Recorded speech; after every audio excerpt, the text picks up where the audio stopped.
우리 이제 당분간 예배 때마다 요거 할 건데 보세요. 제가 너희 말이 내 귀에 들린 대로 하면 여러분이 뒤를 하는 거예요. 알아셨죠? 네, 한번 너희 말이 내 귀에 들린 대로 이제 이렇게 하는 거예요.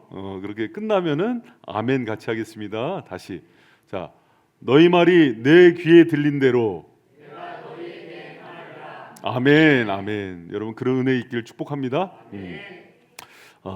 그 이제 요한서신 강론에 들어가는데 여러분 그 제가 오늘 시작하면서 오늘은 이제 오리엔테이션도 하고 전체 개관을 해요.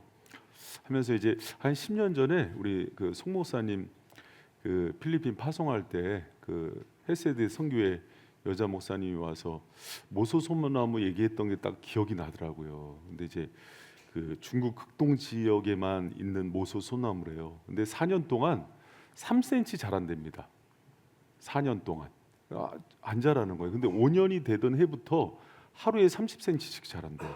그래서 6주가 지나면은 15m가 돼갖고 15m 이상 자라서 울창한 숲이 된대요. 그러니까 한 달 반 지나고 나면은 엄청난 대나무 숲이 되는 거예요. 왜 그런가 봤더니 이게 어떻게 된 일인가 봤더니 4년 동안 모소소나무가 뿌리를 수백 평방미터로 내린 거예요. 그러면 안 그러면 여러분 그 6주 동안 그렇게 15m 이상 자라면은 다 넘어갈 거 아니에요. 그 밑으로 더 많이 뿌리가 내렸다는 거죠. 제가 이 말로 시작하는 이유가 성도들이 그래요, 여러분. 성도들이 제가 이제 오랫동안 신앙 교육을 시키고 훈련을 시켜 보면은 막 처음에 엄청 성장하는 것처럼 보여요. 은혜도 막 뜨겁게 받고 막 기도도 막 뜨겁게 하고 예배도 안 빠지고 그래요. 그런데 3년 4년 지나면서 오히려 힘이 빠지는 성도가 있고 시간이 오히려 3년 4년 5년 지나면서 확 성장한 성도가 있어요. 무슨 차이일까요? 성도에게도 이 뿌리 사역이 있다는 거예요. 이 뿌리가 깊게 내려야 되는데 특히 뭐에 근거를 둬야 되냐면 말씀의 뿌리요. 말씀의 뿌리가 깊게 내린 성도들이 건강하게 자라더라는 거예요. 목사님, 저는 기도 많이 하는데요. 저는 예배 많이 드리는데요. 아니에요. 여러분 기도도요. 깊은 기도 들어가면은 이거는 이제 기도 전문가들이 했던 얘기예요. 저 친한 목사님들 중에서 또 이제 하루에 기도 대여섯 시간 하는 분들이 이렇게 얘기하는데 뭐라 그러냐면 깊은 기도 들어가면은 성령님의 음성을 듣기 시작한대요. 근데 성령의 음성을 들을 때 악령이 같이 역사를 한대요. 여러분 그러면은 성령의 음성과 악령의 음성 분별할 수 있어요? 막 너무 뜨겁게 감동이 돼서 달려온 거야. 근데 그게 사탄이에요, 여러분. 제가 주일날 얘기했죠. 하얀 막이 못 분별해요. 그럼 그것을 누가 분별하느냐? 말씀의 검이 강력한 사람만 분별해요. 그때부터는 정말 진리가 깊게 뿌리내린 사람들이 높이 솟아올라요. 교회도 여러분 교회도 마찬가지예요.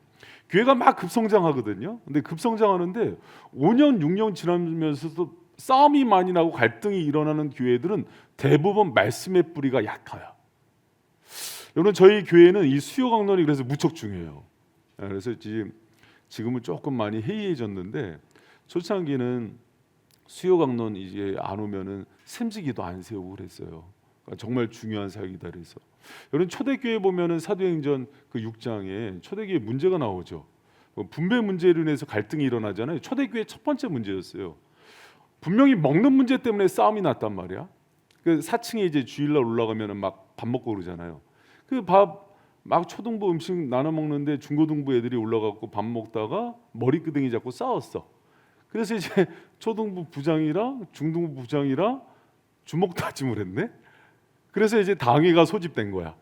당회가 소집돼서 결론을 어떻게 내렸어요? 때린 거 물어줘라. 그게 아니라 이 문제는 어디서부터 나왔냐면 우리가 하나님의 말씀을 제쳐놓고 공개, 봉사하는 거나 섬기는 거를 일삼아서 생긴 문제니 어디에 전무하리라? 말씀 사역에 전무하리라.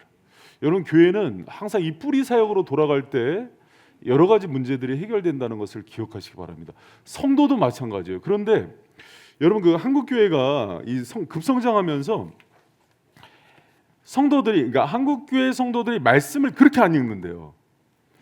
80%가 일독을 못했답니다. 자, 이제 마음으로 손들어 보세요. 성경 일독한 사람, 다 했군. 여러분 기본적으로 이제 수요 강론 오면은 저희가 이제 말씀 통독을 계속 시킬 거예요. 그리고 성경을 깊이 읽고 또 여러분 자주 읽고 통독하고 연구하면서 읽는 거를 이제 수요일 날 이게 연구를 시키는데, 여러분 봐요. 우리가 이제 계시 의존 사색이라고 제가 박윤성 목사님이 했던 얘기 많이 했어요. 감정도 내 감정을 믿으면 안 돼요. 사람이 죄인이기 해서 감정도 불쑥불쑥 잘못되죠. 그럼 그 감정도 어디에 통제를 받아요? 말씀의 통제를 받는 거예요. 말씀으로 분별해서 이게 지금 잘못된 감정이면은 통제가 돼요.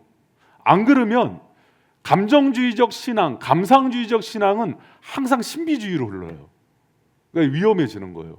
자, 봐요. 여러분, 저희가 이제 너희 말이 내 귀에 들린 대로 내가 너희에게 행하리라 그러면서 3개월 동안 훈련을 해요. 무슨 훈련을 하는 거예요? 언어 훈련, 기도 훈련을 하죠. 근데 이때도 내 혀가 고삐 풀린 망아처럼 막 내 마음대로 하고 싶잖아요. 근데 이거를 뭘로 제어하는 거예요? 말씀으로. 그러니까 이런 훈련들이 삶의 전반에 있어야 되는 거예요. 내 생각하는 거, 마음 먹는 거, 눈에 보는 게 모든 것들이 뭐의 통제를 받아야 돼요? 말씀의 통제를 받는 거예요. 여러분, 그런 신앙인들을 건강한 신앙이라 그래요. 여러분, 다른 거에 통제를 받으면 안 돼요. 그래서 이제 목사님, 그러면 목사님 얘기 듣는 거 아니에요? 제가 이거 수차례 강조한 얘기입니다. 교회는 예수 그리스도가 다스리는 거예요. 그럼 예수 그리스도가 다스린다는 게 가장 확실한 증거가 뭐냐면 그분의 말씀이 다스리게 하는 거예요. 그래서 제가 뭐를 많이 훈련시켰냐면, 담임 목사 얘기가 성경을 배경으로 그런가 안 그런가 상고해라. 그래서 말씀과 일치되면 순종해라. 그러나 말씀과 만약 어긋났어, 말씀은 A를 얘기해, 근데 목사님은 B를 얘기해. 그럼 어디에 순종하는 거예요? A에 순종하는 거예요. 그걸 이제 베레아 사람이 신사적이라는 표현이 거기서 나와요. 여러분, 정말 신사적인 신앙인 되기를 축복합니다. 그런데 내가 말씀을 가지고 하나님의 뜻을 분별할 힘이 없어. 평생 젖먹이가 되는 거예요. 여러분, 우리 바위생교회가 이름이 바위잖아요. 그러니까 견고한 신앙, 어떤 풍파에도 흔들리지 않는 신앙이 되려면은 깊이 뿌리 내려야 되는 거예요. 여러분, 수요 강론 다시 개강하는데 이 시간 통해서 깊이 뿌리 내리시길 축복합니다.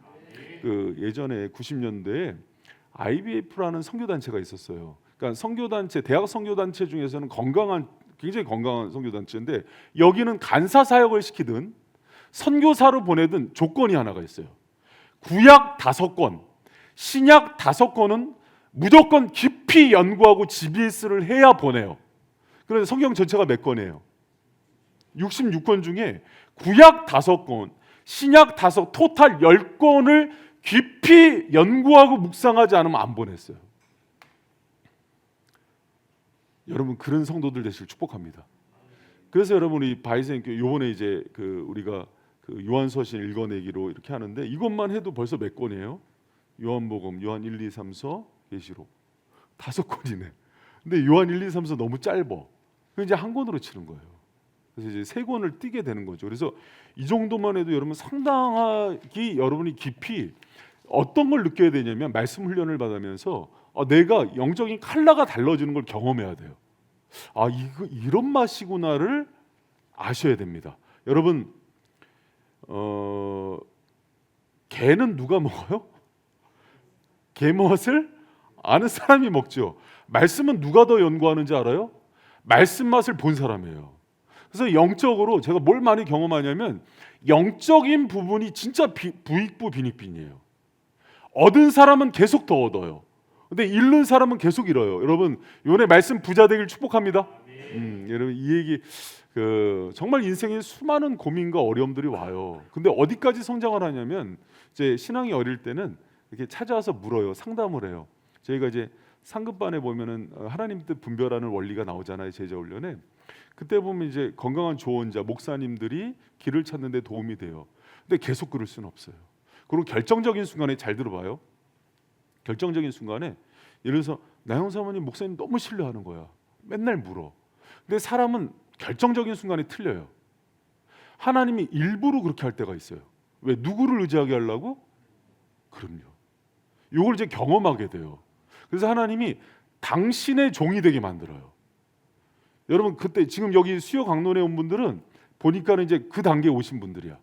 그래서 여러분 사람이 아니라 정말 주님에만 매어 사는 예수님의 종으로 사는 은혜의 길 축복합니다. 그럼 이제 거기서부터는 이제 어떤 눈이 생기냐면 주의 종도 분별해요. 아 정말 주님의 말씀대로 하시는 분이구나 아닌가를 알아요. 근데 한국 교회의 가장 큰 문제가 인정에 매여 있는 교회가 많대요. 가장 위험한 교회래요. 여러분 그 교회가 힘든 교회 중에 하나가 관계로만 형성된 교회래요. 관계로만 형성된 교회는 하나님과 말씀이 없어요. 여러분 바이세면 두 가지를 다 잘했으면 좋겠어요. 말씀과 하나님의 중심을 그 수직적인 관계 이후에 수평적인 관계로 들어가는 거예요. 할렐루야. 아 말씀만 있다 그런데 에베소 교회는 사랑을 잃어버리잖아. 근데 이 양쪽은 다 있어야 돼요. 그러나 만약에 우선순위를 찾는다면 말씀이 있어야 돼요. 여러분 제가 예전에 그 남포교회라고 박영선 목사님 제가 참 존경하는 어른이에요. 그 교회 갔더니 교회가 삭막한 거예요. 교회가 진짜 말씀은 깊이 연구하는데 진짜 삭막하더라고요. 가는데도 그는 남성분들이 안내를 하는데 하얀 장갑을 끼고 군데군데 서서 딱 들어오면은 여기 오면 그리고 나갈 때 주보를 반납해야 돼요. 1부 때 쓴 거를 2부 때 다시 써요. 그러니까 재활용. 그래서 가면 안 주면 말을 잘 안 해요. 그리고 이제 그 담임 목사님이 행사 이런 거 안 좋아하세요. 그래서 이제 교회가 커지니까 추수감사절 때 우리 이제 뭐 행사하자 그랬더니 담임 목사님이 예배 시간에 싫어요. 오서방 뒷문장 거. 그래서 이렇게 얘기했어요. 쌍 교회가 노는 데야? 예배하고 기도하고 말씀. 근데 지금은 좀 달라지셨어요. 나이가 드셔서 그렇대요. 젊을 때 혈기 많을 때 정말 말씀 강론을 새벽 점심 저녁 했는데 그것도 너무 치우친 거예요. 그러나 그분의 철학이었어요. 정말 성도들을 바르게 키우려면 하나님과의 관계인데 말씀이 살아있어야 된다. 여러분 근데 정말 건강한 성도는 세 가지는 붙들어야 돼요. 예배, 말씀, 기도. 할렐루야. 이 세 가지가 살아있어야 돼요. 그러니까 자기를 진단할 때 내가 진짜 예배 가운데 감격을 누리는가, 말씀을 깊이 내가 말씀의 샘물을 먹고 있는가, 그리고 철야 때 와서 1시간 이상 기도할 수 있는 영성이 있는가. 1시간 이상 기도 못하는 사람 많습니다. 여러분 여기서 딱 되잖아요. 그럼 모소소 그 대나무처럼 뿌리가 깊이 되고 어떤 상황에도 안 흔들려요. 대부분 막 신앙생활 10년 했는데 갑자기 넘어진 사람들은 다 윗자란 거예요. 여러분 말씀의 뿌리 깊이 내리시길 축복합니다. 예배의 감격 누리시기 바랍니다. 예배가 중요한 이유는 삶의 목적이 뭐냐가 선명해지기 때문이에요. 그리고 그게 다 됐을 때 무릎 꿇는 기도가 없으면은 신앙은 굉장히 건조해져요. 그걸 하나님을 의지하는 힘이 약해집니다. 여기서부터 출발하는 거예요. 그런데 우리가 수요 강론과 철야를 의도적으로 강하게 세워놨어요. 처음부터. 그래서 이제 수요일 날 이제 여기 오신 분들은 우리 그 수요일 날 지금 모르고 오신 분들이 있는 것 같아요. 여기 약간 조직이에요. 들어올 때는 들어오셨는데 나갈 때는 이제 우리 그 양 목사님이 문을 지켜요. 양 목사님이랑 태연 목사님, 그리고 이제 뒤에서 명단을 다 적어서 우리가 이제 패밀리가 되는 거예요. 그래서 이제 우리가 초창기에는 이렇게 그 분기별로 신청해서 한 번 들어온 사람만 이렇게 진행시켰어요. 그리고 중간에 못 들어오게 하고 약간 좀 이상했죠. 그래서 막 이단으로 오해도 받고 막 그랬는데 그렇게 철저하게 훈련을 시켰어요. 지금 많이 좀 해이해졌는데 그만큼 중요합니다. 여러분 우리 시편 119편 105절, 여러분이 칠흑 같은 어둠을 갈 때, 인생의 길을 모를 때 뭐가 인도하는지 큰 목소리로 읽습니다. 시작. 아멘. 여러분 이렇게 믿습니까? 하나님께서 가장 좋은 선물은 말씀을 주신 거예요. 링컨이 얘기했어요. 그리고 미국의 그 영화 배우 대통령 있잖아요, 레이건. 이분이 했던 얘기입니다. 우리 같이 한번 읽어봐요. 시작. 성경 속에 인간이 증명하는 인생의 모든 문제의 해답이 담겨 있다. 성경이 우리의 마음을 움직이고 머리를 바꿔주며 영혼을 새롭게 한다. 아멘. 이렇게 대통령들이 이런 고백을 해야 되는데 참, 여러분 이런 은혜의 시간들 되길 축복하고 기대가 있어요. 제가 이제 그 말씀을 연구할 때마다 로마서 할 때, 에베소서 할 때, 요한서신 할 때, 오경 할 때 주님께서 주시는 은혜의 빛깔들이 달라요. 그러니까 요한은 애제자였어요. 주님이 사랑이 편애한다는 거 알죠? 근데 이 애제자를 통해서 나오는 메시지의 그 따뜻함과 사랑이 굉장히 부여해요. 그래서 저는 요한서신을 읽으면은 정서적으로 굉장히 풍성한 은혜의 사랑들을 누려요. 그 은혜가 있길 축복합니다. 그래서 주님의 그 사랑이 회복되어지고 그 은혜의 부요함, 사랑의 풍성함의 주인공 되길 축복합니다. 할렐루야. 아멘. 자, 그러면은 여러분 그 오늘 강의한 그 계획서 잠깐 보세요. 강의 계획서. 자, 강의 계획서 잠깐 꺼냅니다.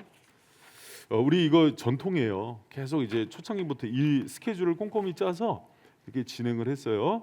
그래서 오늘 이제 개강 예배와 함께 오리엔테이션 하면서 요한복음이 사회복음서 전체에서 어떤 위치이고 요한복음이 어떤 내용이고 또 요한복음 전체의 개관을 할 거예요. 그러고 나서 다음 주에 추석 연휴인데 할까요 말까요? 고민하고 왔어요. 할까요? 여러분 하자는 대로 할게요. 할까요 말까요?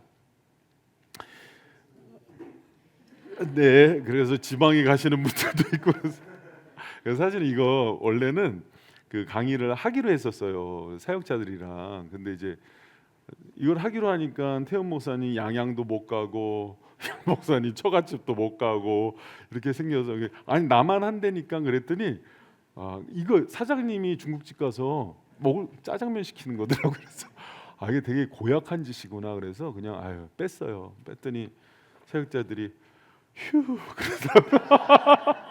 엄청 좋아하더라고요. 그래서 마음이 그래도 우리 성도들이 하자 그러면 해야지 그랬는데 표정들이 안 좋아서 그러면 다음 주에 쉬고. 네, 제가 왜 그랬냐면 그 첫째 주마다 제가 이제 그 연구소를 가다 보니까 이게 갑자기 처음에 하자마자 퐁당퐁당 이런 느낌인 거예요. 그래서 그래도 이제 제가 이번 주하고 숙제를 내드릴 거예요. 그리고 이제 수요 강론방은 양 목사님 뒤에서 이름 다 적는데 여기 이제 단톡방 만들어져요. 그래서 이제 그 드라마 바이블이나 성경 통독하는 거를 유튜브에 링크를 하면은 그거 반드시 듣고 읽고 와야 돼요. 그래서 보통 3독은 하셔야 돼요. 그러니까 요한복음, 요한 1, 2, 3서, 요한계시록 3독 하실 거예요, 여러분. 그렇게 작정하고 오세요. 그래서 이제 다음에 오실 때 추석 연휴 때 요한복음 3독 하시고, 자, 이 책 다 있으시죠? 그 없는 분들 있을 거예요. 없는 분들은 가면서 이제 양 목사님한테 신청해 주시면은 제가 다음에 요거 이제 제가 제보내 드릴게요. 그러면 이제 저희가 이제 한정판으로만 나와서 없어요 지금. 그래서 그렇게 해드리고 요한복음과 함께 이제 진도를 나가면 여기 이제 요한복음 1에서 12장 있잖아요. 그러면은 성경을 계속 요한복음은 나갈 때마다 21장 금방 읽죠. 한 2시간, 3시간이면 다 읽죠. 그래서 3번 읽으시고 계속 할 때마다 1독씩 하시고 1에서 12장 나가면은 여기 요 책에서 요한복음 1에서 12장을 읽어 오셔야 돼요. 아셨죠? 예, 그러니까 그렇게 하는 걸로 하겠습니다. 그리고 제가 구글에 그 요새 이제 하도 그 인터넷이 발달하니까 좋아요. 워크숍 올리는 그 프로그램이 있더라고요. 그래서 이제 그거 해서 한 주 동안 이 강의 듣고 이제 워크숍 간단하게 저한테만 보내면 돼요. 저한테 피드백을 이렇게 제가 받고서 잘 들었는지 못 들었는지 짧게 쓰면 돼요. 500자 이내로. 그러니까 그 정도로 맞나? 200자로 줄일까? 그래서 그 정도로 해서 여러분 이제 제가 꼼꼼하게 체크해드리고 그리고 이제 오랫동안 제가 이제 교육하면서 느낀 건데 요거 듣기만 하고 가면 잊어버려요. 반드시 성경 읽으면서 같이 이거 연구하면서 따라오셔야 됩니다. 그러면은 여러분이 끝나고 나면 정말 말씀으로 부유해지고 충만해지는 은혜가 뭔지를 경험하실 거예요. 사모가 되죠? 그런 은혜가 있기를 축복합니다. 그러고 나서 이제 요한계시록까지 제가 이제 왜 이렇게 빨리 갈 수 있냐면 또 우리 이제 요한복음 하면 알겠지만은 7가지 기적 시리즈가 그 전반부 핵심이에요. 그리고 이제 요한 1, 2, 3서는 요한일서는 제가 10월에 강론 들어갈 거예요, 새벽에. 그러면 이제 그렇게 되고 계시록은 지금 주일날 이렇게 하고 있잖아요. 그래서 여러분이 금방 이게 이해가 돼요. 그러면 이제 새벽도 오란 얘기고 철야도 오란 얘기고 주일도 그런 거예요, 다 우리 뭐. 그래서 여러분 요한서신 요한을 통해서 주시는 은혜를 깊이 누리는 여러분 되시길 축복합니다. 그리고 이제 성경 연구에 이제 그 굉장히 중요한 거 이제 여기 오셨으니까 요한을 연구할 때는 요한복음, 요한 1, 2, 3서 계시록을 같이 연구하는 거예요.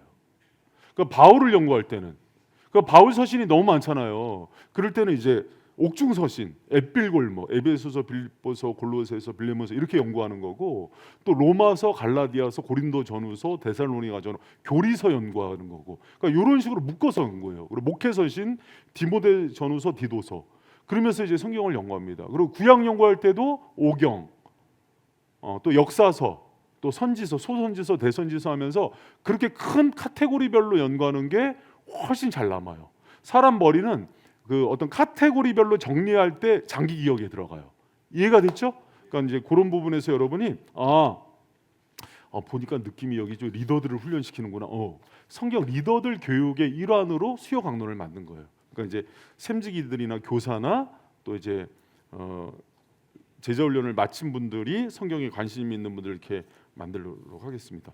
자, 그리고 이제 참고 서적 보시면 주 교재는 제가 이제 쓴 교재들로 이제 주로 수요 강론은 진행이 되고, 참고 서적 보면은요 지금 3개만 해놨는데, 자 보세요. 자 4층에 가면은 작은 도서관 만들어놨죠.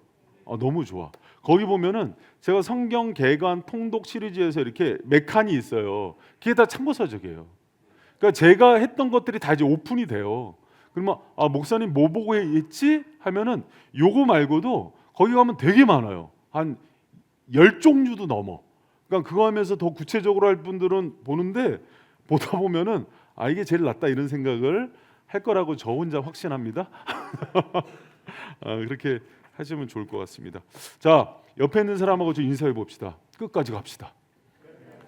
말씀으로 충만합시다. 여기 빠져나가면은 큰일 납니다. 조직이에요. 자, 여러분 마음에 준비되셨죠? 네, 그러면은 자, 오늘 복음서 전체 보면서 요한서신 이제 개관하는데 기대가 되죠? 재밌겠죠? 여러분 그 지금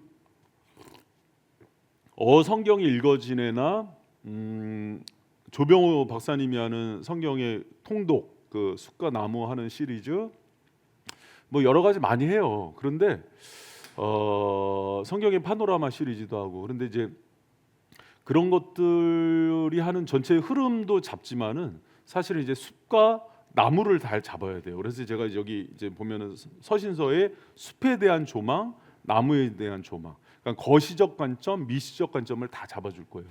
그럼 이제 요거는 주일날이나 철야 때나 이제 단락별로 아무리 설교를 많이 해도 한 장 이상을 할 수 없거든요. 근데 큰 그림에서 성경을 볼 때 어떤 맛이 나는지를 느껴야 돼요. 그러니까 이거죠. 여기 안양천이 있죠. 근데 안양천도 있고 중년천도 있고 이게 다 어디로 흘러가요? 한강으로 가죠. 근데 그 한강의 웅장함을 경험해 봐야 돼요. 이게 말씀을 그렇게 먹어본 사람들이 굉장히 인격이나 신앙도 굉장히 웅장해져요. 그러니까 이제 절별로 한 단어씩 한 절씩 외우는 거, 또 이제 한 단락씩 묵상하는 거 말고 한 권씩 큰 흐름을 잡을 때 그 인격이 엄청나게 웅장해져요. 제가 그러니까 좀 웅장해 보이지 않아요, 등치가?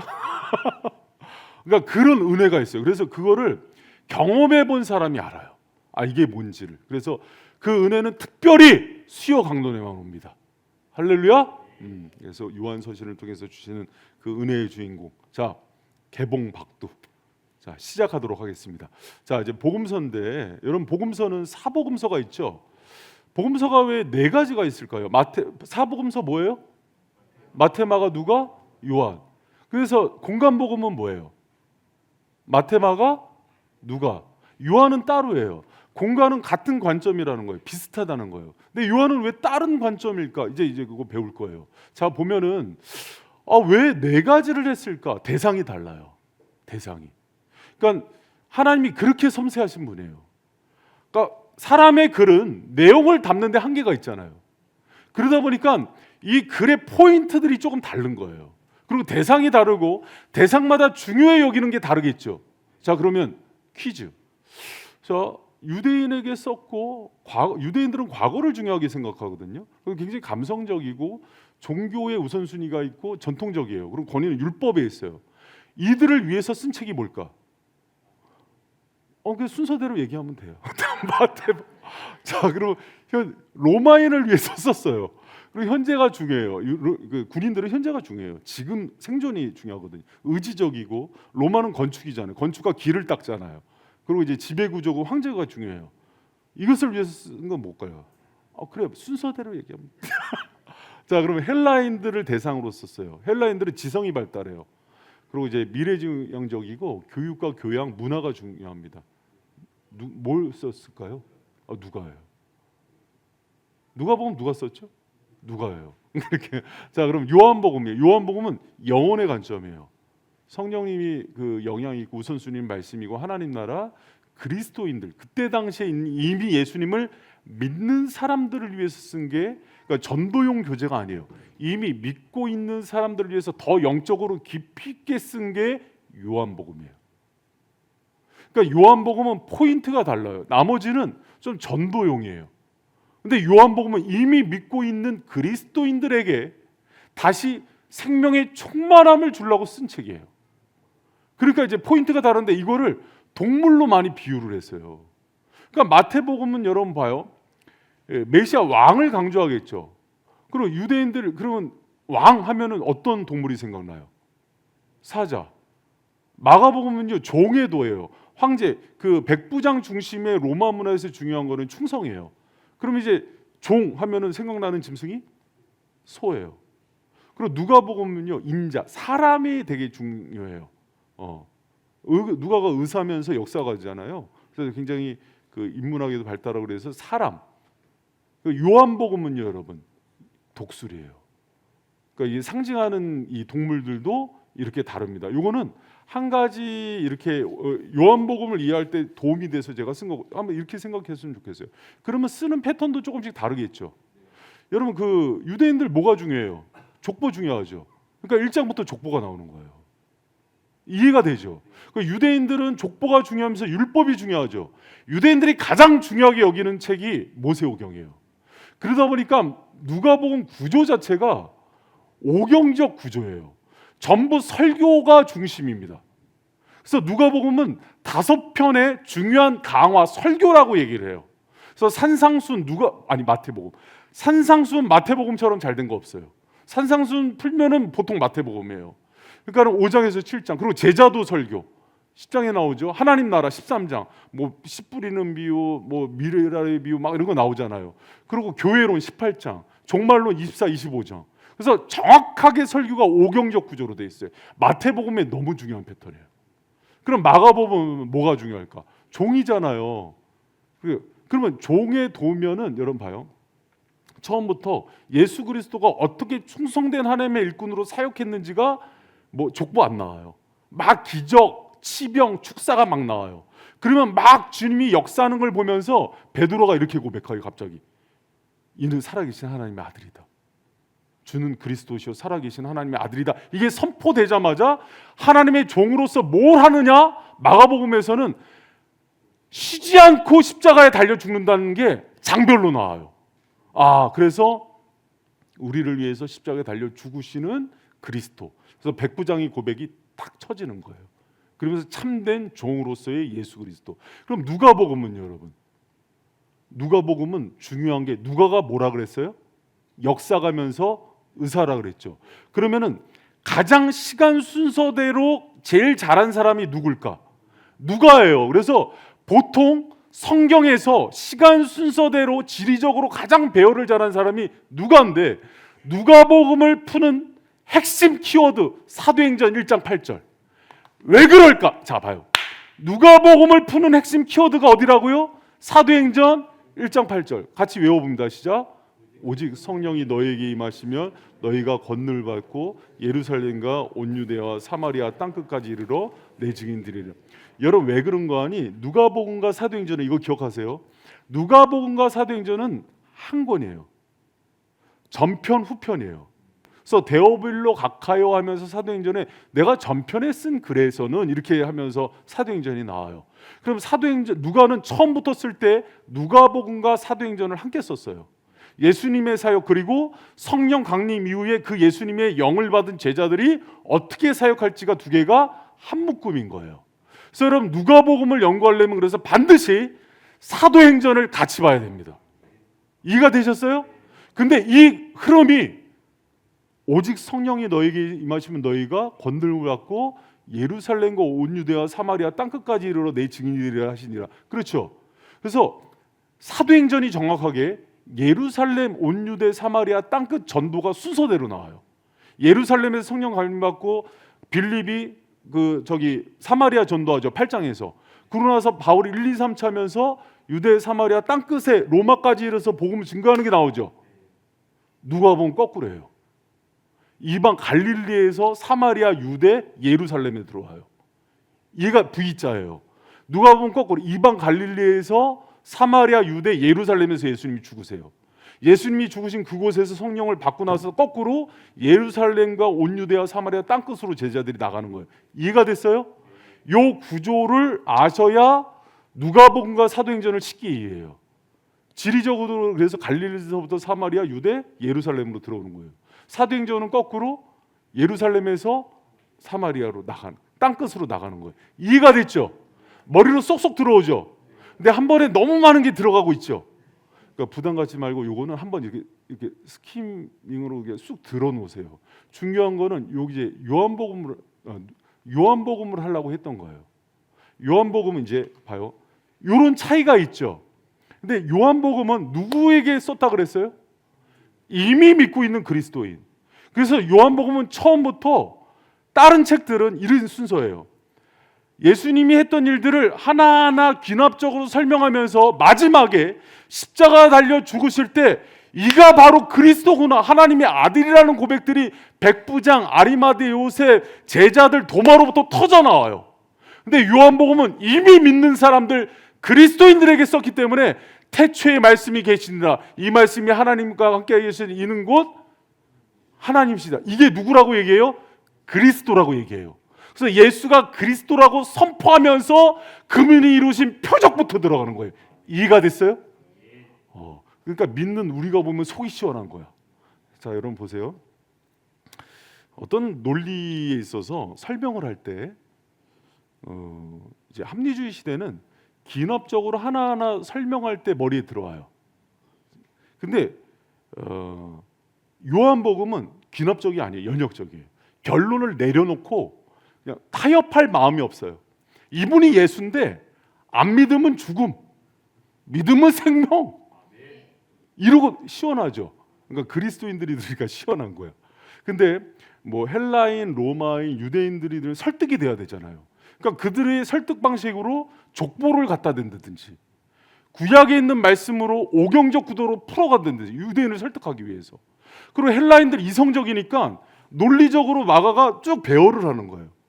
그러니까 이해가 되죠. 왜 그런 식으로 푸는지. 그럼 우리 안에도 그런 사고 구조가 있는 사람들이 있잖아요.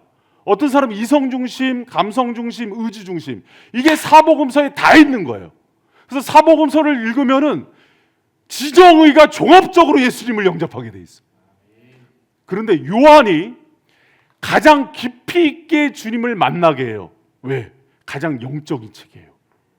그래서 요한 서신을 읽으면은 굉장히 그 하나님에 대한 깊이와 은혜들이 많이 생기는 거예요. 자, 이해가 됐어요? 자, 제가 요한복음에 들어가기 전에 그냥 이제 꽃병으로 그냥 사복음서 전체를 보여주면서 요한복음과의 차이를 얘기했는데 이해가 잘 돼요? 막 졸리고 그래요? 근데 이렇게 들으니까 재밌죠? 자, 그 속에서 요한복음인 거예요. 그러니까 요한복음은 우리 같은 그리스도인들을 위해서 쓴 거예요. 그래서 요한복음을 처음에 보면 이제 제가 저자부터 나가는데 여러분 이거 다음 주부터 갖고 오세요.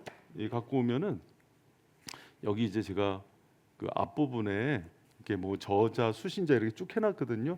여기 다 나오는 거니까 걱정하지 말고 필기 안 하셔도 돼요. 잘 듣기만 하세요. 저자가 누굽니까? 요한인데 요한복음에는 요한이라는 말이 한 번도 안 나와요. 요한은 자기를 예수님이 사랑하시는 자로 나왔어요. 그러니까 애제자라는 것들을 자기도 인정하고 다 인정하는 거예요. 여러분도 그런 칭호를 받길 축복합니다. 그리고 여러분 수신자는 누구예요? 초대교회 핍박받는 그리스도인들이에요. AD 70년에 예루살렘 성전 무너지면서 두 파로 나뉘어요. 성전을 지키는 파와 하나님의 뜻을 알고 디아스포라 유대인으로 흩어지는 파가 나눠요. 근데 흩어진 그리스도인 유대인들이 가서 회당에 모여서 예배드리는데 정통 유대인들한테 핍박을 받아요. 그래서 정체성이 흔들려요. 그들을 보면서 흔들리지 마라. 너희들 가운데 있는 그 믿음과 생명이 진짜다 얘기해 주는 게 요한 사도의 글이라는 거예요. 이해가 됐죠? 자, 이거 기록 연대는 80년에서 95년인데 넓게는 80년에서 100년까지 잡습니다. 그러니까 90년에서 95년까지도 그렇게 잡고, 주요 장소는 어디냐면요, 여러분. 자, 이거 장소가 되게 중요해요. 아까 우리 사도행전 할 때 사도행전 역사가 예루살렘과 온 유대와 사마리아 땅끝까지 이렇게 나왔잖아요. 그런데 그 마태복음하고 마가복음, 누가복음이 어디 중심으로 쓰여 있냐면 대부분 갈릴리, 사마리아, 데가볼리, 베레아 중심이에요. 마지막에서야 예루살렘이 나와요. 그런데 요한복음은 주 핵심 지역이 유대아랑 예루살렘이에요. 이런 부분에서도 공간복음이랑 달라요. 주로 가나 호딘 자치 어디예요? 예루살렘. 고관 치유된 거 예루살렘. 전부 예루살렘 중심이에요. 이해가 됐어요? 그래서 지역도 굉장히 중요합니다. 그러니까 요한은 다른 복음서하고는 이런 차별성이 있구나. 유대 지역, 남유대 지역하고 예루살렘 중심의 사역을 이렇게 얘기를 많이 하는구나. 그걸 이제 이해하시면 됩니다. 자, 기록 목적이 뭔가? 기록 목적은 여러분, 우리 요한복음 20장 31절. 요한복음은요, 요한 사도가 내가 이거 이런 목적으로 썼어 하고 분명히 밝히는 책이에요. 우리 한번 같이 한번 읽어봐요. 시작.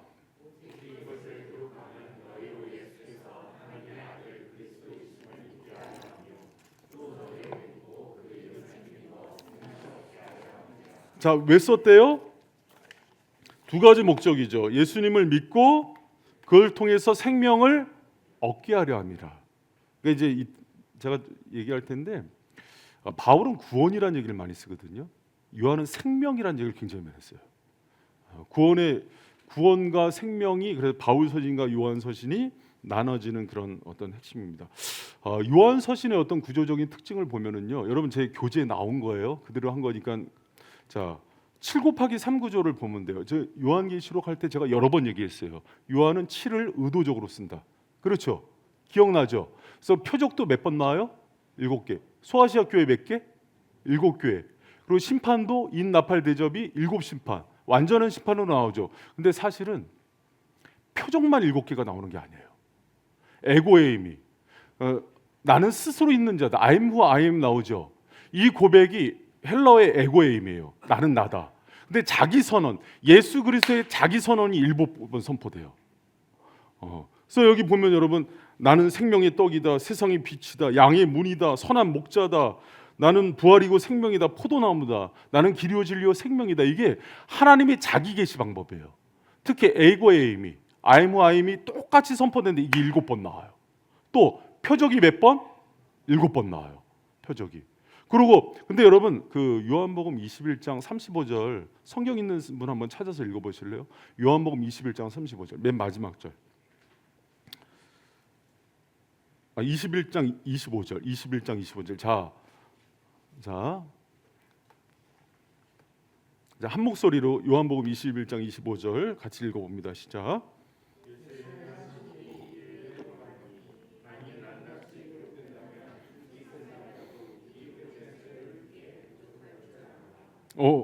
예수님이 하신 일이 다 썼다면 이 세상의 책으로도 부족하대요. 그러니까 그렇게 많은 기적이 있었는데 그 중에서 몇 개를 뽑았어요?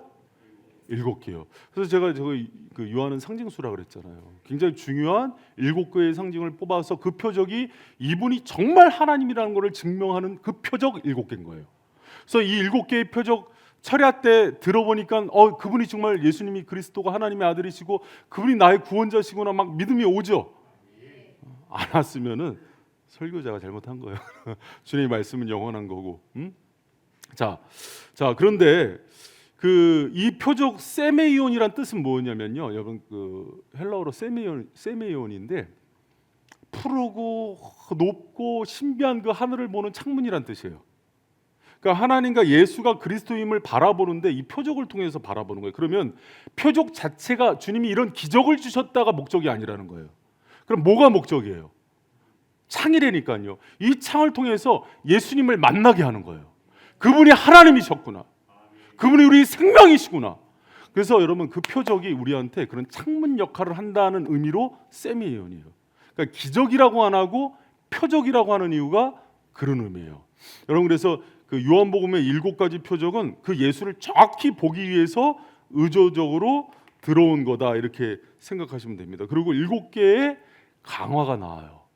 7개의 강화가 뭐냐면 여러분 이렇게 이해하시면 좋을 것 같아요. 요한복음은 그리스도인들에게 썼다 그랬죠. 마태, 마가, 누가는요 기적 자체에 관심이 많아요. 기적 자체. 근데 요한복음은 이 패턴이 있어요. 기적이 일어나면 꼭 풀어주세요. 그러니까 기적보다 여러분 생각하시면 돼요. 여러분도 기적보다 주님이 이거를 왜 하신지에 대한 주님의 뜻이 더 중요하죠. 아닌가 보다. 기적이 더 중요해요? 그럴 수도 있어요. 근데 여러분 저도 신앙이 잘하면 잘할수록 어떤 게 관심이 있냐면 처음에는 그래서 병이 났대. 귀신이 나갔대. 그랬더니 다리가 이쪽에 하나가 짧았는데 길어졌대. 이런 일도 있었어요, 진짜로. 그리고 막 아버지가 막 중풍병이 났고 이런 일도 있었어요. 근데 나중에 시간이 갈수록 이거보다도 그분 자체가 중요해지는 거예요. 그리고 이 기적의 단계 하나님의 뜻이 중요해져요. 여러분도 그렇죠. 요한복음이 딱 이 패턴이에요. 그래서 기적을 행하시고 나서 반드시 기적의 의미를 얘기해 주세요. 오병이어 사건 얘기한 다음에 사건이 일어난 다음에 예수님이 무리들이 막 또 먹을 거 먹고 있는 거 뭐 먹고 살 문제 해결된다고 쫓잖아요. 그러니까 예수님이 그러죠. 내가 생명의 떡이니라 이렇게 밝히죠. 그리고 9장에서도 소경 고친 다음에 너희들이 지금은 낮이니 밤이 될까 조심하라 그러면서 내가 세상의 빛이다 그러면서 예수 그리스도가 그런 영적인 걸 밝히시는 분으로서 자신을 소개하죠. 전체가 그런 구조예요. 나사로에 대해서 얘기할 때도 그 부활의 참 의미를 설명하고 그래서 이게 계속 강론도 7번 반복돼요. 그래서 중요시 여기는 게 뭐냐면 영적으로 표면, 그러니까 기적을 표면이라 그러거든요. 근데 기적을 주신 의의 의도, 예수를 만나게 하고 그분이 이것을 통해서 뭘 주고 싶은 것을 알게 하는 걸 이면이라 그래요. 요한복음은 굉장히 이면적인 책이에요. 굉장히 이면적인 책이에요. 그래서 여러분 아까 요한복음을 동물에 비유할 때 어떤 동물로 비교했죠? 왜 그러냐면 독수리가 창공을 날 때 해를 보면서도 눈을 뜨고 목표 지점을 갈 수 있는 시야가 있대요. 그래서 깊이 바라볼 수 있는 힘을 주는 영적인 책이란 의미에서 독수리를 갖다 놓은 거예요. 여러분 그럼 요한복음을 우리가 연구하고 나면 그 영안이 열려야겠죠. 할렐루야. 그래서 요한복음은 학자들이 양파의 비유를 해요.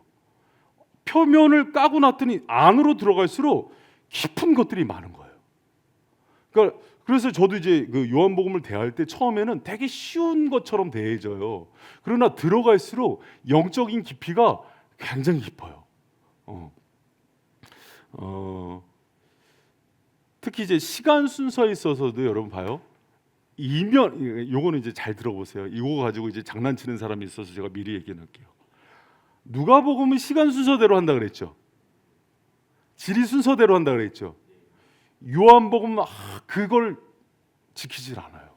왜 그러냐면 요한의 관심은 언제 했냐, 뭐부터 했냐가 중요한 사람이 아니에요. 그래서 청결 사건은 예수님이 마지막에 예루살렘 일성에서 하기 때문에 복음서들은 공간 복음은 뒤에 나오거든요. 요한복음 2장에 나와요. 그게 중요한 게 아니에요. 요한은 영적 의미가 중요해요. 근데 이걸 모르는 사람들이 그래서 자꾸 편집설이나 그 문제를 삼는데 그게 아니라 포인트가 다른 거예요. 그래서 요한을 이해할 때는 그런 영적 차원의 깊이들을 많이 볼 줄 알아야 돼요. 자, 그러면 여기서 이제 여러분이 뭘 봐야 되냐면 요한복음이 전체가 몇 장으로 돼 있어요? 21장. 이제 이런 것들은 이제 기본적으로 아셔야 됩니다. 마태복음 몇 장이에요? 28장. 마가복음은 16장, 누가복음은 24장 이렇게 돼 있죠. 그냥 그렇게 한 번씩 들어주세요. 요한복음 몇 장? 21장. 21장인데 1장에서 12장까지를 기적의 책이라 그래요. 표적의 책. 1장에서 12장까지를 뭐라 그런다? 기적, 7가지 표적의 책이라 그래요. 그러면 13장에서 21장은 영광의 책이라고 불러요. 자, 따라합니다. 표적의 책, 영광의 책. 그래서 전반부가 자 이렇게 저랑 그 철야 때 한 7가지 기적이 1장에서 12장의 핵심 내용이에요. 그러니까 여러분이 이미 반덩어리를 그냥 씹어 먹은 거야. 그러면 13장에서 21장은 영광의 책이에요. 자, 근데 표적은 뭘 보여주고 싶은 거다? 예수가 그리스도다. 하나님의 아들이, 그분이 생명이다. 근데 영광의 책이란 게 목사님 뭐예요? 영광. 자, 영광은 독사조라는 헬라어인데 본질을 가장 잘 드러낸다는 뜻이에요. 그러면 표적을 통해서 이분이 예수님이 맞네 했는데 그 예수님 뭐래요? 13장에서 갑자기 최후의 만찬을 하더니 발을 닦는 거예요. 세족식을 해주시고 제자들을 위해서 대제사장적 기도를 해주시고 이분이 그 제자들을 위해서 십자가에 달려 죽으시는 거예요. 그리고 마지막 21장에 보니까 배신한 제자들을 찾아가서 다시 사명 회복시켜주시고 살려주시는 거예요. 그러니까 영광이란 의미는 뭐냐면 잘 들어봐요. 본질을 잘 드러낸다는 뜻이에요. 영광이 뭐다? 본질. 그럼 예수님은 하나님과 본체시잖아요. 그럼 하나님의 본질을 가장 잘 드러내는 게 뭘까 했더니 발을 닦는 거예요. 섬기는 자, 가장 천한 정도 하지 않는 발을 닦는 거예요. 그리고 그 제자들을 위해서, 그 배신할 제자들을 위해서 십자가에 달려 죽으시는 거예요. 죽기 전에 17장에는 그들을 위해서 대제사장 기도로 하나님께 이 영혼들을 맡기는 거예요. 그리고 십자가에 달려 죽으시고 부활 승천하셔서 다시 이 땅에 오신 이후에 그 흩어진 제자들을 가서 용서하시고 사랑하는 거예요. 그걸 봤더니 이가 하나님이다는 고백이 터져 나오는 거예요. 여러분, 하나님의 본질을 가지고 있는 예수님이 그걸 보였다면 우리가 영광을 돌릴 때 어떻게 돌려야 돼요? 동일한 방법으로 돌리는 거예요. 우리는 이렇게 생각해요. 내가 돈 많이 벌어서 영광 돌립니다. 대종상 시상할 때 내가 나무주연상에서 하나님께 영광 돌립니다 하면서 자기가 영광 다 받고, 이런 것도 일종의 영광일 수 있죠. 나 공부 잘해서 할 수 있어. 그런데 분명하게 13장에서 21장은 예수님이 하나님의 본체로서 어떤 방식으로 영광을 돌리는지를 보여주는 거예요. 사랑하는 성도 여러분, 정말 우리가 하나님을 사랑하고 그분께 영광을 돌리길 원한다면 서로가 허리를 숙이고 무릎을 꿇고 발을 닦아줘야 된다니까요. 내가 나보다 못한 지혜체를 나보다 낮게 여기고 그의 넘어짐을 가슴 아파하고 사랑하고 그의 잘됨을 기뻐할 줄 알아야 되고, 할렐루야. 그리고 예수님이 그랬던 것처럼 대제사장적 기도, 자기가 그 다음날 죽는데도 남은 자들을 위해서 생명 걸고 기도하는 자가 참 목자라고 예수님이 얘기해 주시는 거예요. 그리고 십자가에 말없이 올라가면서 여인들이 따라올 때 너희 자녀들을 위해서 올라 그러면서 그 길을 혼자서 가시는 거예요. 그리고 부활하신 후에 가장 먼저 했던 사역이 그 제자들 다시 회복시키는 거예요. 십자가 아래서 저주하고 욕하고 의심하고 자기 길로 갔던 엠마오의 두 제자들 전부 살리는 거예요. 그게 영광이라 그래요. 여러분, 예수님이 그 기적을 일으키신 그 능력으로 했던 영광이 뭐냐면 이런 일들을 하는 거예요. 여러분, 하나님께 영광 돌리는 교회와 성도 되길 축복합니다. 이게 요한복음에서 얘기하는 표적과 영광의 핵심이란 말입니다. 머리에 쏙 들어와요? 너나 들어가라. 너나 안 들어가. 근데 이제 봐요. 제가 이제 그 성경을 많이 통독해 오란 이유는 뭐냐면, 이 성경을 이제 많이 읽고 요한복음을 읽는 사람, 이게 뭘까 하는 사람들은 지금 막 팍팍 꿰져요. 이게 말씀이. 말씀이 이렇게 꿰지는구나. 너무 신기하다 이게. 하나도 안 신기해. 진짜. 빨리 끝나고 싶다 이런. 말씀이 여러분 이런 맛이 있는 거예요. 웅장한 맛이죠 이게. 이게 어떻게 한 장 한 장 단락별로 해서 이해가 되겠어요. 그리고 이제 예를 들어서 우리가 이거는 뭐냐면, 여러분 이제 그 책에 보면 나와 있어요. 이게 한 가지 빼먹은 게 있는데, 절기도 7개가 나와요. 유월절, 안식일, 초막절, 이게 7번이 나와요. 의도적인 장치예요. 그래서 여러분들 제가 이거 만드느라고 되게 힘들었어요. 책을 진짜 수십 권을 본 것 같아요. 이 전체 구조가 뭔지 프레임을 짜는데 너무 힘든 거예요. 그래서 요거 똑같은 거 하면 있으면 갖고 와. 내가 진짜 뷔페 사줄게. 대한민국에 없어요. 진짜 조금 잘난 척하는 거예요. 왜 그러냐면 신뢰 관계가 형성해야지 사람들은, 특히 한국 사람들은 마음을 이렇게 열고 배우기 시작한대요. 왜 그러냐면 지금 뭐 저기 성서학당에서 하는 목사님들보다 잘해? 자기가? 그런 마음 있잖아요. 그 속이려고 마스크 쓴 거야? 그런 마음 왜 없겠어요, 여러분? 뭐 자기가 뭐 이찬수보다 잘해? 이런 마음이 있을 거 아니에요. 박나영 대답 안 했어. 아니 있어요. 저도 나래도 의심이 될 거야. 뭐 저희 삼각교회 유명하지도 않은 사람이 뭘 알면 얼마나 알아. 그런 마음 있잖아요, 억수 집사님. 여기 믿음 있는 사람만 온 줄 믿습니다. 그러기 때문에 이제 제가 이제 책을 쓸 때 계속 밑에 풋노트를 다른 거예요. 근거가 어떤 거고, 왜 목사님 얘기하면은 그거 뭐 내가 어떻게 믿어 이럴 수 있잖아요. 그러니까 이제 그걸 디펜스하느라고. 그러니까 피곤해. 원래 무명한 사람이 피곤한 거예요. 유명한 사람은 얘기하는 게 법이 되더라고, 법칙이 되고. 그래서 박사를 받아야 되는 건데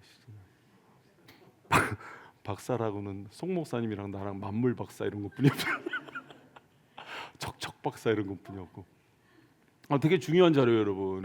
그래서 맨날 저기 옛날에 여기서 그래서 배웠던 사역자들이 이거 자료 갖다가 저기 다 논문 써 박사학위 받고 그랬어요. 몰라, 하여튼 그랬다는 얘기예요. 자, 그런데 중요한 게 거기서 하나 이제 여러분 꼭 들어야 될 게 있어요. 이제 우리 7가지 기적 시리즈 했잖아요. 여러분, 이 7가지 기적이 예수님이 영생을 주신 분이고 구원을 얻게 한다는 패턴인데 7가지도 구조를 가져요.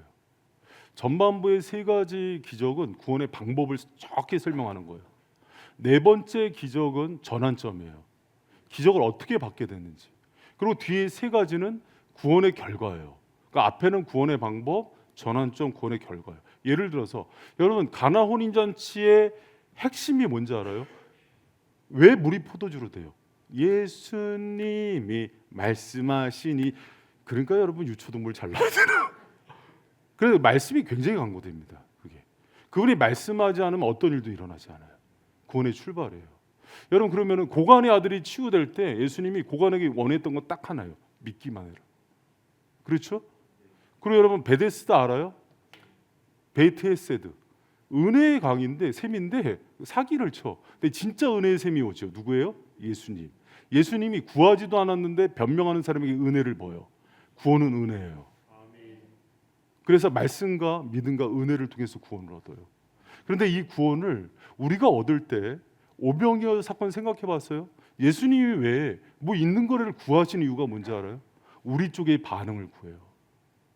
도시락이라도, 물고기 2마리, 보슬떡 5개라도 주님이 원하는 바에 반응을 할 줄 알아야 되는 거예요. 그게 오병이어 사건의 핵심이에요.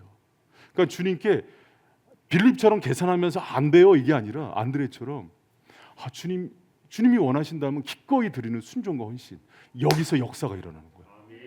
근데 그 역사가 일어났더니 오병이어 사건과 바로 연결됐잖아요. 요한복음 6장에 풍랑을 잠잠케 하시죠. 평안을 주시는 거예요. 내니 두려워 말라 평안하라 외치시죠. 구원의 첫 번째 기적이 평안이에요. 생명이 들어왔어요. 예수님을 만났는데 불안해요? 불안한 건 뭐냐면 생명이 없는 거예요. 나는 돈이 없어서 불안한 줄 알았어요. 근데 돈 많은 사람이 불면증이야, 우울증이야. 왜 그런가? 아니, 돈 없는 목사님은 잠자서 새벽기도를 못 나왔어. 할렐루야. 이건 나태함이죠. 너무 하나님이 사랑하시네. 뭐 여기서 막 이렇게 소리를 지르는데도 막 여기서 자네. 야, 이런 역사가. 할렐루야. 아니, 이게 웃으라고 하는 소리예요. 그냥. 너무 또 찔려서 이렇게 고개를 숙이지 마시고. 이게 평안을 주셔요. 자, 그러고 보면서 여러분 6번째 이적이 뭐였어요? 소경 치유되잖아요. 영안이 열려요.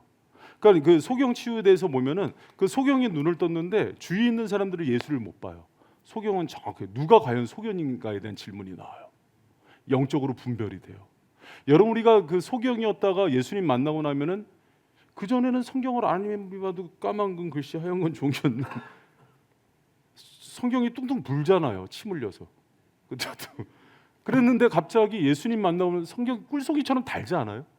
예수님 믿은 사람, 생명이 들어온 사람의 첫 번째 증세입니다. 말씀이 들려요, 깨달아져요, 보여요. 기도하는데 전에는 1분이 힘들었어요. 5분이 1시간 같았어요. 1시간이 1분 같아요. 그런 은혜가 있어요. 하여튼간 할렐루야. 그런 세상에 아무것도 없는데 다 가진 자 같아요. 미운 사람의 마음이 내가 갑자기 성령의 열매가 맺히니까 사락이라고 합병 오래 참은 자비양성 충성 열매가 막 붙여요. 그전에는 탐하는 자요, 음란한 자요, 악한 자요, 악독이요, 원한을 풀지 못하는 자였는데 기도하면 안 되는데 또 원수가 풀리는데 기도하기가 싫어. 기도하고 오면은 미운 사람이 사라졌어. 그동안은 남편이 그렇게 꼴보기 싫었는데 어쩜 이렇게 멋있는지 몰라. 할렐루야. 나 형사면 아멘 안 한다. 여러분 이해가 됐어요? 눈이 열려요. 이게 생명의 아주 중요한 특징이에요. 그리고 마지막에 나사로를 살리면서 어떤 일이 일어나요? 구원 결과로 생명과 부활의 영입이에요. 할렐루야.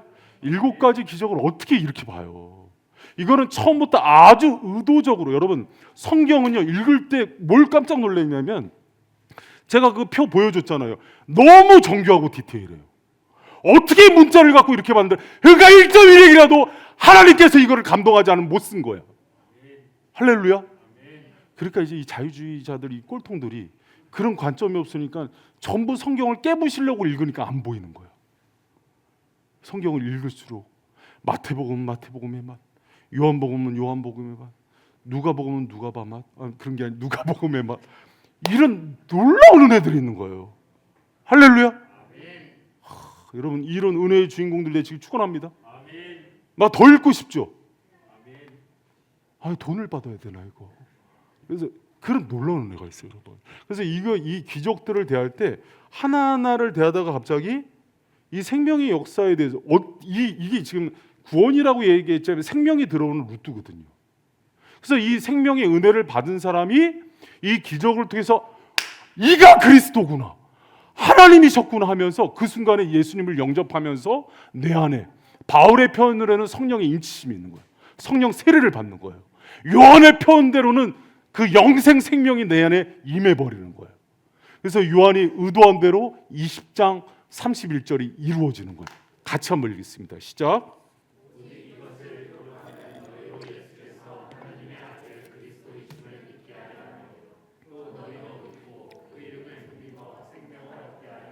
아멘. 자, 이 표적 사건을 통해서도 이분이 구원을 주시는 영생이시구나.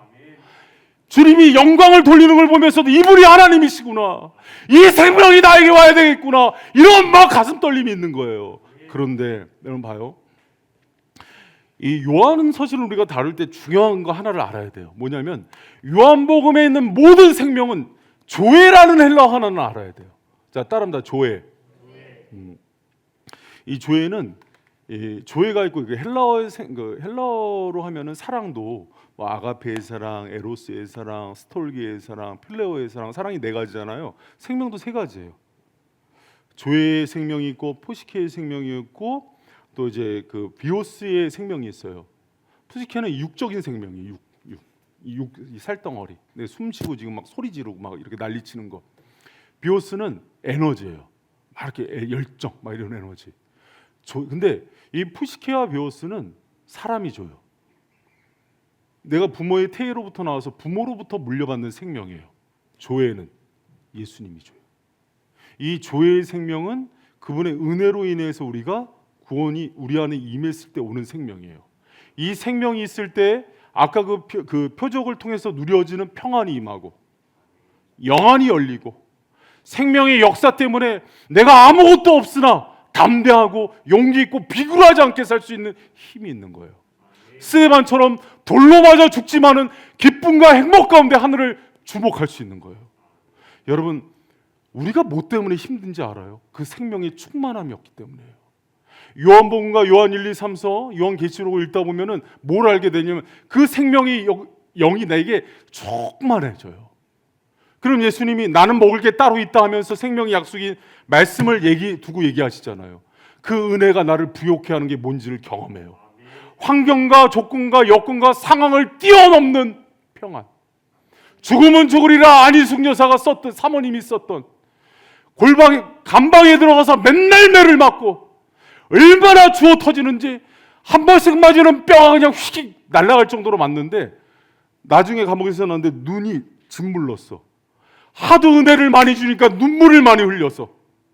감옥에 있는데 그 감옥이 너무 따뜻한 거야. 예수님이 함께 하니까. 여러분, 우리가 왜 이렇게 힘든지 알아요? 그 생명의 역사가 없기 때문이에요. 돈이 떨어져서도 아니고 건강이 없어서도 아니에요. 왜 불안한지 알아요? 생명이신 예수님의 역사를 경험하지 못했기 때문이에요. 여러분, 그 역사는 이 말씀을 통해서 경험해요. 여러분, 그 은혜의 주인공 되길 축원합니다. 할렐루야.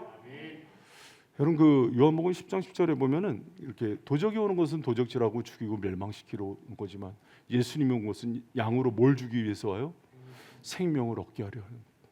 그 생명은요, 우리 육의 생명과 달라요. 하늘로부터 오는 생명. 사도 바울은 그것을 성령이 내주하심이라고 표현을 해요. 근데 요한은 그것을 자꾸 생명이란 표현을 써요. 그래서 이 생명에 대한 이해가 여러분이 좀 풍성해졌으면 좋겠어요. 그래서 요한 서신과 바울 서신을 구분하는 아주 중요한 포인트예요. 그래서 이 생명이 여러분 가운데 충만하기를 축원합니다. 그래서 여러분, 제가 요한 서신을 하는 동안은 이 아들의 생명으로 충만해지라고 얘기할 거예요. 아들의 영으로 충만해지기를 축원합니다. 근데 여러분, 그러면 이 내가 봐요. 자, 이제 여기까지만 좀 얘기하고. 그럼 내가 생명이 진짜 있는지 없는지 궁금하죠. 내한테 진짜 예수님의 생명이 있는가? 예수님이 나에게 생명을 내가 그 표적을 통해서 얻었는가? 그래서 생명의 시금석, 생명이 있는지 없는지의 엑스레이, MRI를 요한일서라 그래요. 제가 요한일서를 10월에 새벽에 강론을 할 거거든요. 예고하는 거예요. 할 거거든요. 한 달 정도 할 것 같아요. 그런데 올 거예요, 안 올 거예요? 그걸 해야 여러분이 이 진짜와 거짓 생명이 분별이 돼요. 요한 서신은 그래서 초대교회에 영지주의자들이 있을 때 가짜 생명을 전하는 사람이 많았어요. 지금도 많잖아요. 신천지 교회라고 다 생명이 있는 게 아니라고요. 교회 가운데도 거짓 복음 있는 데는 전부 죽어나간다고요. 여러분, 그거 아세요? 십자가 있고 노예에 등록됐다고 교회가 아니라고요. 거짓 말씀이 들어가면은, 여러분, 거짓 말씀이 들어가잖아요. 쥐약을 먹고 마약에 중독된 것보다 더 힘든 문제가 들어와요. 그래서 정확하게 내에 있는 생명의 분별력이 있어야 되는데, 생명에 대한 분별력과 시금석이 요한일서예요. 요한일서 해야 돼요, 안 해야 돼요? 할렐루야. 요한일서 올 거예요, 안 올 거예요? 새벽에. 저 왼수 저 마음속으로 담임을 확 바꿔야지. 여러분 봐요. 그래서 이 예수님이 이 땅에서 그 사역을 마치고 승천하시잖아요. 승천하시고 나서 보니까 계시록에 그 백보자 위에서 예수님이 24장로와 천사들 가운데 추앙받죠. 근데 거기서 보면은 이 요한복음에서는 계속해서 선 오브 맨이에요. 인자, 사람의 아들. 왜? 사람의 아들로 와야지 십자가의 사역을 감당해서 그분이 우리의 죄를 대속하시고 의를 전가해요. 근데 이제 하늘로 올라가서는 그분이 하나님인 거예요. 왕이신 거예요. 통치자로 올라가요.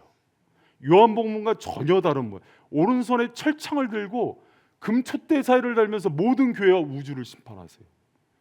왕이에요. 사자. 할렐루야. 그러니까 어떤 사람들은 예수님 하면은 어린 양, 말구에 있는 어린아이 아니라고요. 그분은 하나님이시라고. Son of God. 그래서 그분은 계시록에서는 그 우주를 통치하는 예수로 와요. 그래서 이 균형성이, 그러니까 요한서신 다 해야겠어요, 안 해야겠어요? 너무 중요하다고요. 성경을 한쪽만 보지 말라고요. 하나만 보고 하나만 아는 사람이 제일 무서운 거 알죠? 그러니까 이만희가 그러니까 무서운 거예요. 계시록만 알잖아, 걔는. 인사합니다. 많이 똥꼬. 나쁜 놈. 자. 여러분 이해가 됐어요?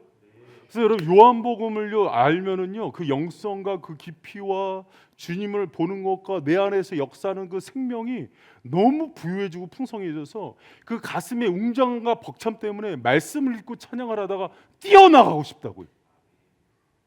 좀 그런 것 좀 경험하세요? 할렐루야!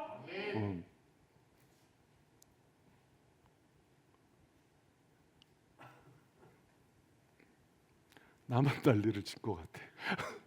자, 여러분과 함께 요한을 이렇게 오늘 첫 시간 오픈 강의를 해서 너무 기쁘고, 제가 이 요한서신을 통해서 주님 부어주실 은혜가 너무 기대가 됩니다. 그래서 여러분 빠지지 마시고 이제 오늘을 시작으로 해서 우리가 이제 올 말까지 요한서신을 붙들고 주님 주시는 그 생명의 놀라운 은혜의 주인공들 되시길 축원합니다. 할렐루야. 오늘 같이 찬양합시다.